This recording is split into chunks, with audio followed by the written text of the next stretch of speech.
27 minutes after 8 o'clock. Assalamu alaikum. Welcome back. News and views on Salam Media. And our first guest for the morning is you, Zakhele Madela, social and energy expert at South African Energy Forum. A very good morning to you. Welcome to the program. Nice to have you on the show this morning. Good morning to you, Ma'am. Good morning to the listeners. Okay, we kick off the new year on a bit of a worrying note, knowing that it seems as if rolling blackouts via Eskom is going to be the mainstay of our lives going forward, unless things does change regarding the granting of an application for a diesel wholesale license by Eskom. Now, I understand that the Department of Mineral Resources and Energy has rejected Eskom's application for a license following the power utility's bid to import its own diesel. Eskom are saying it would save billions of rands if government granted them the license. But the department says that Eskom's application fell short of the requirements. Where are we regarding the story? And if Eskom does get the license, does that mean that our troubles of rolling blackouts will be over finally? Once again, good morning. I think as you were giving the background, you asked me two main questions. Where are we? Does it mean that if they were to get this, we would sort the rolling blackouts? This is a problem. Eskom is not in the business of diesel at all. The burning of diesel itself is an emergency, and it's an emergency action. It's not your daily normal operations. What Andy Director did to normalize burning diesel throughout the year, and he's been getting away with murder. Now he's trying to play. The whole concept of burning diesel is just an immediate. It's only when you are busy fixing whatever you need to fix, get it back into service and get it back online. Zakele, sorry to interrupt you. Your line is very, very bad. Could you move to a different spot, please? I can barely hear you Okay, and you sound very muffled. can you Talk hear to me me. now? Oh, loud and clear. Please just remain rooted to that spot if you don't mind. No, no problem, ma'am. So what Thank we're you. saying is that this is a diversion. Eskom's business is not to burn diesel. The whole Ah, concept of burning diesel is an emergency. It's like an emergency. It's like a spare wheel. mm, You know? Yeah, even some of the spare wheels today, they are like the normal tires.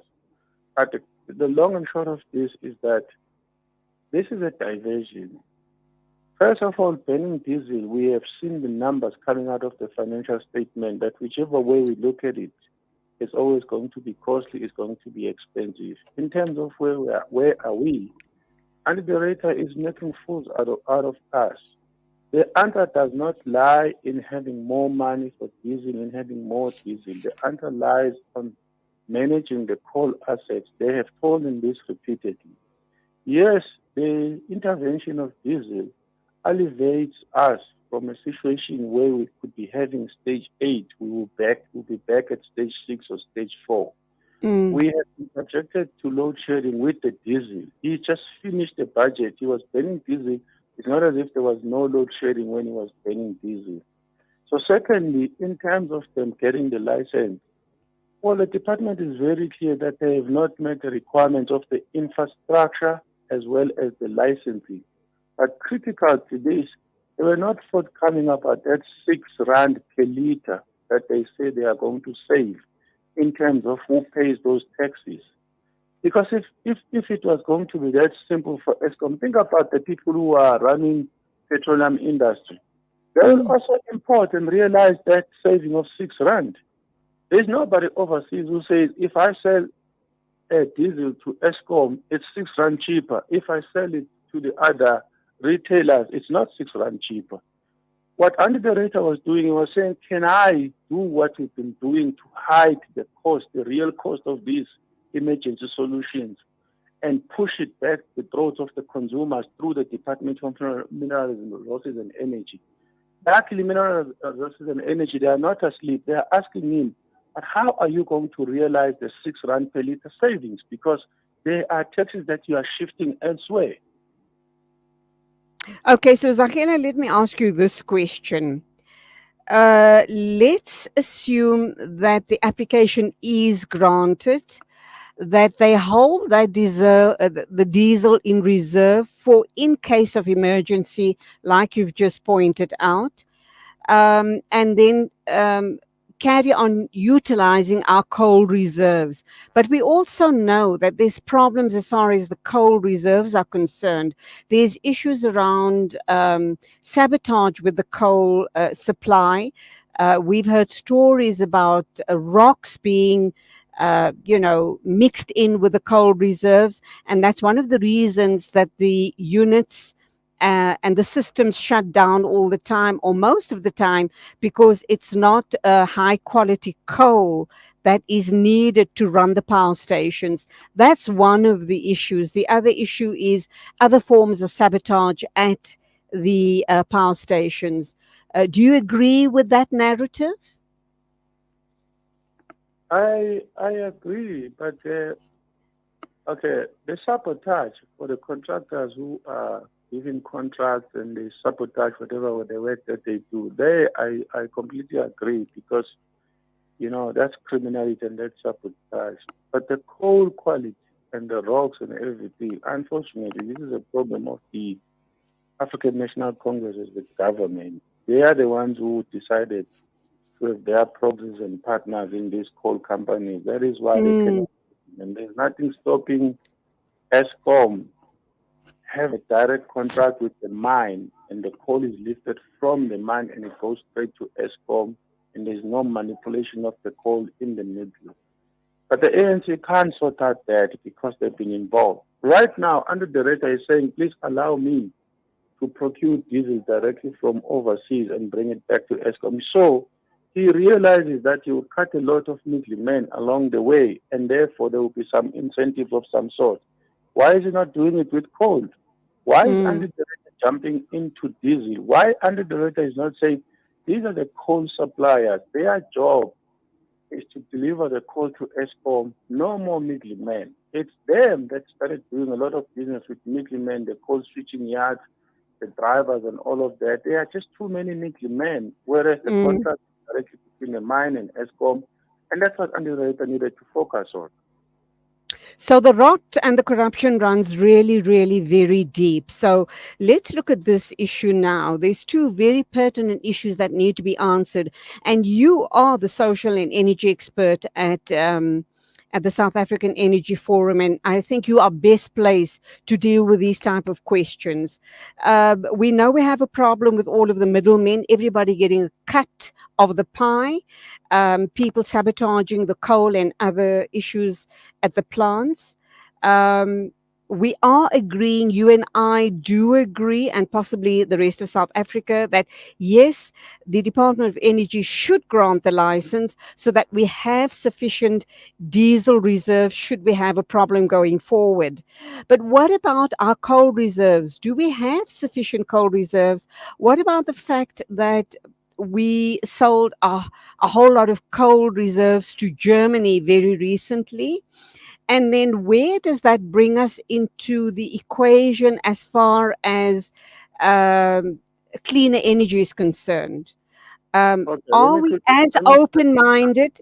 Zakhele, can I just put this question to you and then you can respond to me? Are we going to be open-minded about clean energy? Is that then going to be put? Is that going to then suggest that we don't mine our own coal any longer? So quite a number of questions. I'll hand over to you and you can respond to them, please. Thank you so much. Let me start with the last question. We are not opposed to the cleaner energy. Cleaner energies are more than welcome.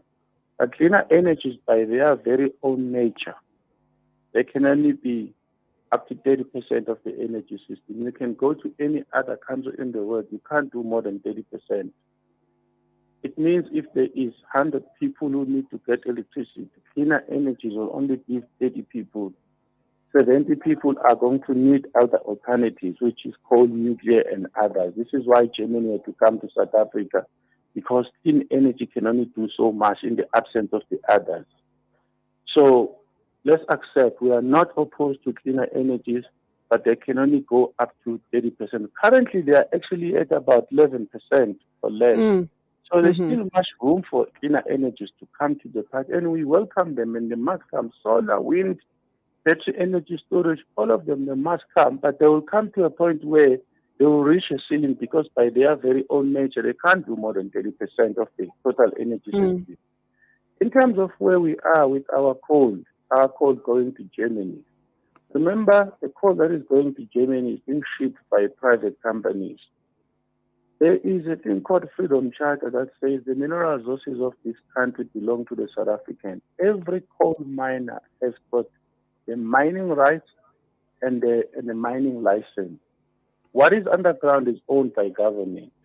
In fact, there are coal fields that have not been developed. In fact, some of the coal suppliers that were supposed to supply Eskom, they were given money by Eskom to sink those shafts.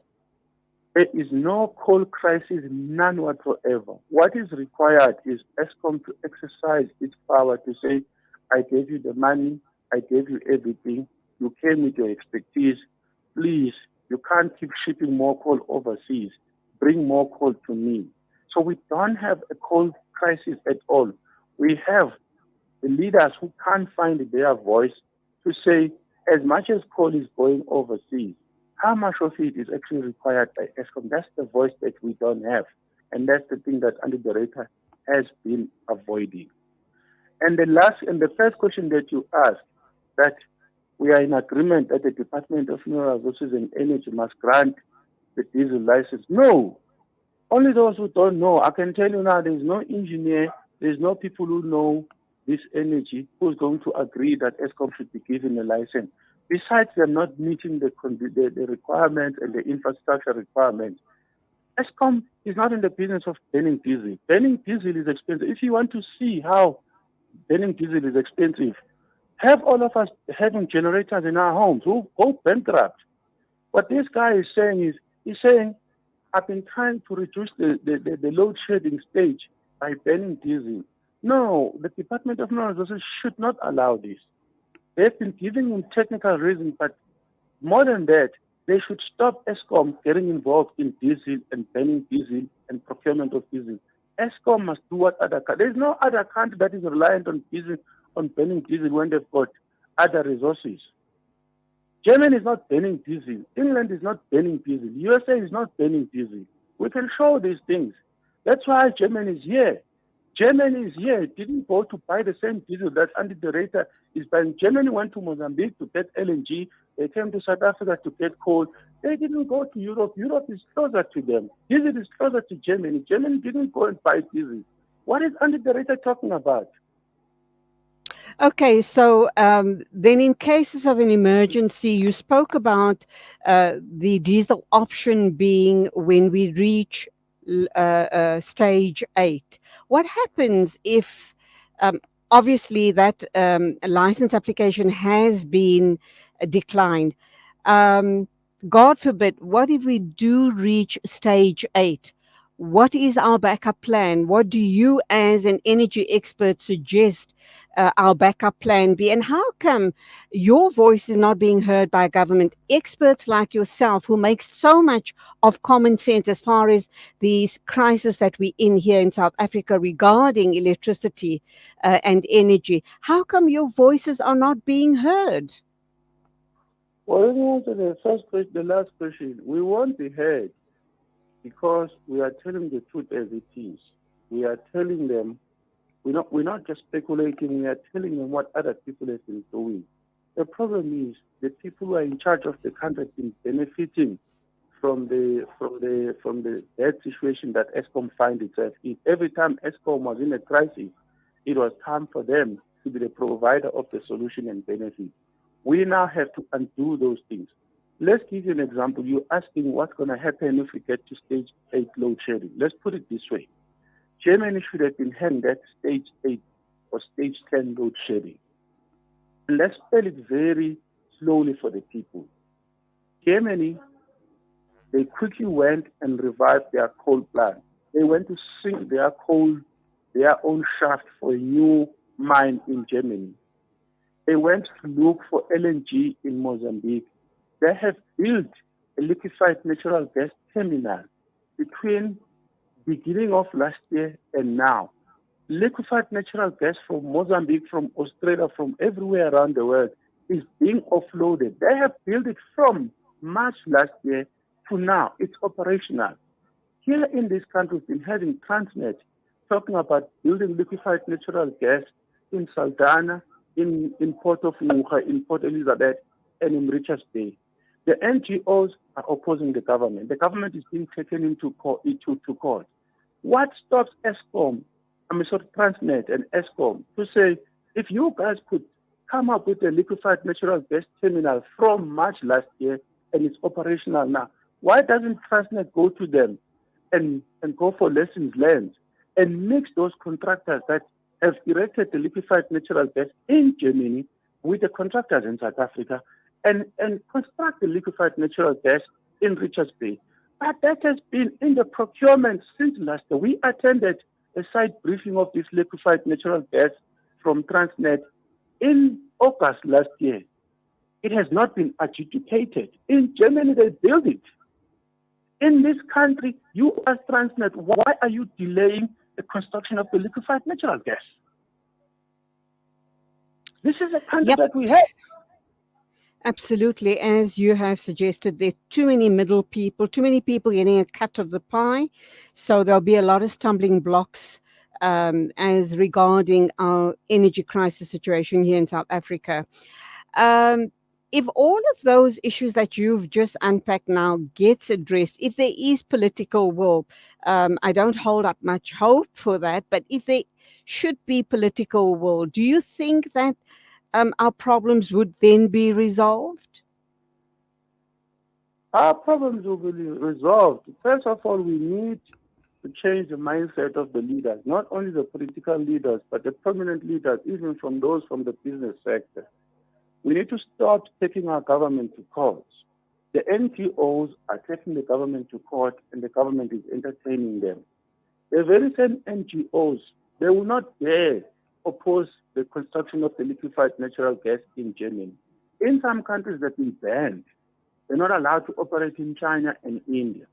Here, when you have a government, we had what you call it, a couple power ship from Turkey that should have been hooked into the barge now, producing power. What did these people do? They took the government to court and said the government is corrupt. Which government is not corrupt?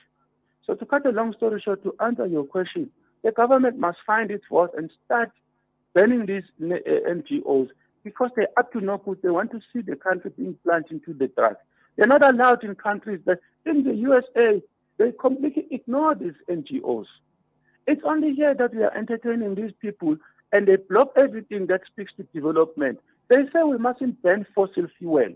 When the first world countries are banning fossil, they take the government to court, Mantashe to court, and say to him, he must explain how did new coal find its way in the integrated resource plan, which is an electricity plan of the country.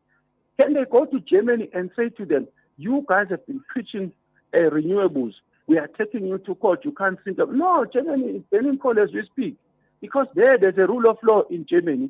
You're not going to come here and take us to court. Zakhele, my final question to you then is, obviously there's been fingers pointed at Gwede Mantashe. Apparently he's got his fingers in the till as far as the car power ships from Turkey is concerned. The green people, the people that, the conservationists and the people that are pushing for cleaner energy are saying that the car power ships are not the answer. It's going to create a lot of pollution. They also have pointed fingers at Gwede Mantashe, saying that he's going to get a very big kickback out of those ships that will be supplying energy to the country. And yet you are saying something totally different, even though you have said that government, in not so many words, but you alluded to the fact that government is very involved in all of these corrupt activities. I'm kind of almost getting mixed messages from you. Please correct that narrative for me, please. Okay, thank you very much. All the renewable energy independent power producers of wind and solar, it's out in the public domain. They are 10 times corrupt than the couple power ships. Where is the NGO to take Minister Mantashe to court? They are corrupt. This has been confirmed by the people who are benefiting from this. There is no deal in South Africa that doesn't have the corruption. The ANC doesn't have to wait for couple power ships to be corrupt. They will be corrupt with the toilet, building of the toilet by RDP. They're not going to say, these are independent power producers of wind and solar. We are not going to be corrupt. It's out in the public domain. There was more corruption than there is in couple power ships. The NGO must come out. What exactly are they opposing? They decide to say there's been corruption in couple power ships. When they told there's been corruption in renewable energy IPPs, they turn a blind eye on it. This is a regime change. The NGOs are racist criminal organizations who want to plunge this country into crisis. That is why they've been banned in other countries. How about they go to Germany because they are global, these NGOs? They're not even founded in South Africa. They are just a franchise of the global NGOs. How about they go to England and oppose the sinking of a new mine shaft there and oppose Germany? They will not dare because they'll be arrested. There they will arrest them. Here we are entertaining them, bringing the minister as Dinko, who is not corrupt amongst all these ministers. The president was called Islam. Zakele, Zakele, that doesn't mean that two wrongs make a right. We know that We corruption. want power. We don't want corruption. We want power. Listen, okay, Zakele. My last question. Do you truly believe that the car power ships will be an end to all of our power problems in South Africa? Is that the answer then? No. The couple power ships are equivalent to 1.5 of, in fact, I'll say they are equivalent to stage 2 of load shedding. If you put them now, at least we'll be better off by stage 2 of load shedding. And then if you start bringing the LNG, which Transnet must build, we'll have another stage 4 load shedding disappearance in our midst. So we need each and every solution. The same with the renewables. Anybody that wants to build a solar farm, it will go a long way to alleviate the situation during when there is the sun. Anybody that invests in battery, what I'm saying to you is we need each and every solution that makes sense. But to banish it as being corrupt as if the others are not corrupt, that's derailing development in this country. Okay, so even at the cost of knowing that there are a lot of people, a lot of middle people, a lot of people getting kickbacks, that's the word I was looking for, right along the line, from right at the top, right down to the bottom, that in any venture that a South African, whether it's government, NGOs, or civil society, any venture that is being entered into, there are kickbacks all along the way. It's a reality you are suggesting we have to accept, and we go ahead with the car power ships, and we go ahead to start producing vigorously and on a very large scale our own coal, and we need to get the country back on track as far as energy resources are concerned. Zakele, always a pleasure talking to you. I love picking your brain, love talking to you, and I have no doubt that we're going to be talking lots more in the coming days going forward. Any last words from you before I let you go? Thank you so much. Last word, we need liquefied natural gas, build it in Richards Bay, Port Elizabeth, Saldanha. We need couple power ships. We need IPPs. We need coal. We need every solution. We need what works. Criminality, corruption, it's separate. it will be dealt with separately. There's corruption across the board, but right now, let's focus what we need. Those are the things that we need. I don't think there's things that were procured in Germany they are without corruption. To cut a long story short, my parting word is corruption is always going to be there. Let's focus. Let's get the electricity right. Those who have information and evidence of corruption, take it to court. Don't block the development. Thank you. Sakele Madela, social and energy expert at South African Energy Forum, talking to us about the Department of Energy rejecting Eskom's application for a diesel wholesale license, and also gave us an overview regarding corruption and all of the other energy options which could and should be viable for us here in South Africa. The time is exactly 8:53 a.m. News and views right here on Salam Media. Levi, the political analyst, Levi Ndau, is standing by to talk about another hot potato issue. So please stay with me right here on News and Views on Salam Media.